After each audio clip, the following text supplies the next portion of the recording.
Begin with the latest on the Oak Ridge fire burning 3 miles northwest of Beulah. At last report, the fire had burned 275 acres. It is 0% contained. Tonight, 20 homes have been forced to evacuate along Middle Creek Canyon Road west of Beulah. 40 others are on pre-evacuation notice for homes along Vice Mesa, Cascade Avenue, Pine Avenue, and Beulah Highlands Road. If you're on those lists, you can go to the Pueblo County Parks and Rec building. That's at 1543 Cooper Place, which is in the Salt Creek neighborhood.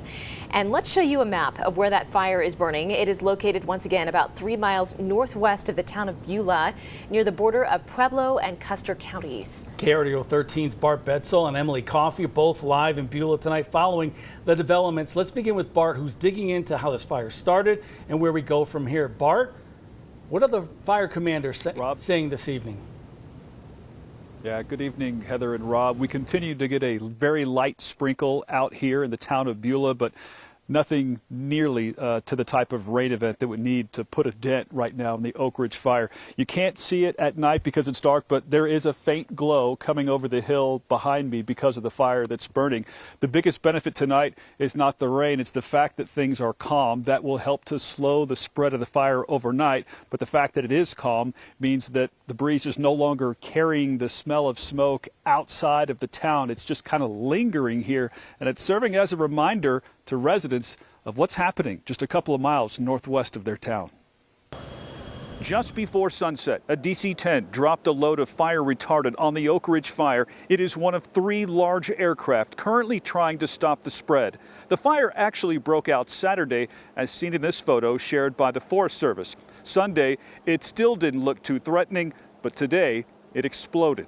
The humidity dropped a couple points. We got some ridgetop winds up there. Those winds caused a couple of trees to torch out, and those throw spots. So it's not a full flaming front that moves. It's really about how far the embers and the brands fly into the receptive fuels. By evening, the thick smoke could be seen from across Pueblo County. Although it's currently burning in a remote location, there are properties nearby as well as resources critical to the water supply in the town of Beulah.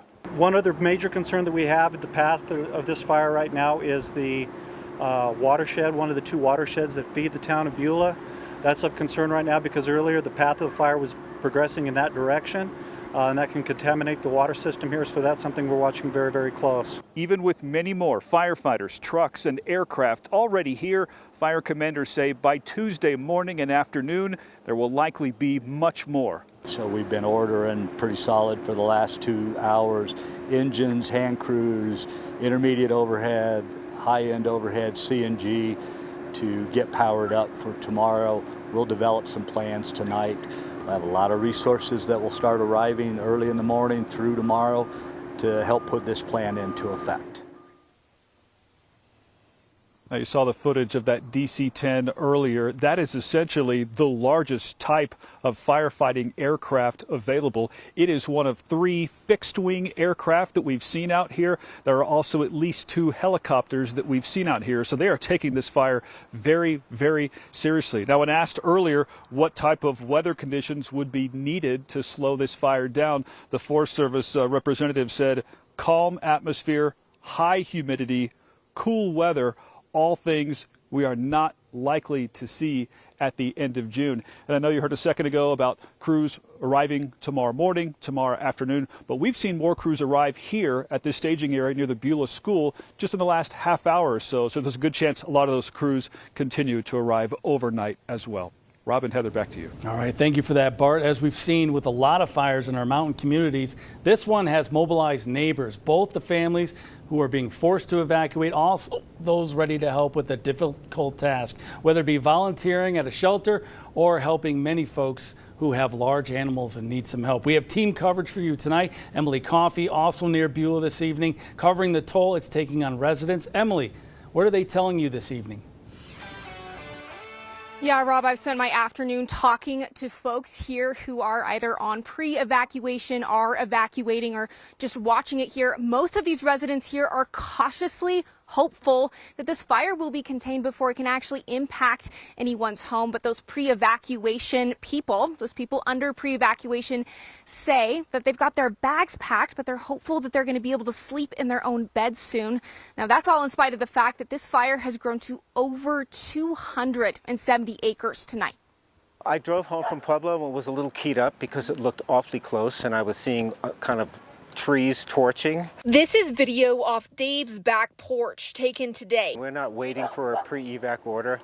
We're kind of ready to go. We're not going to go until we have to. You can see the flames rising, but Dave decided to pack his car today, even though his neighborhood isn't under pre-evacuation orders just yet.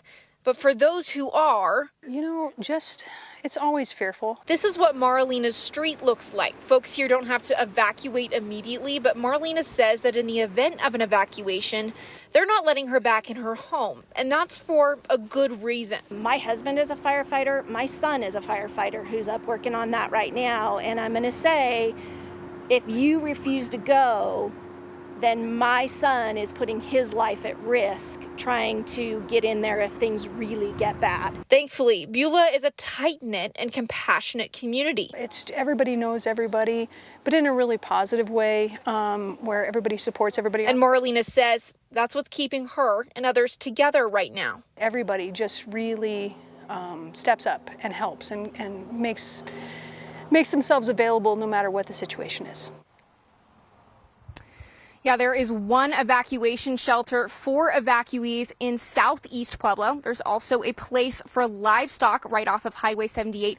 For more details on that, as well as continuing coverage throughout the night, check out our coverage right now on KRDO.com.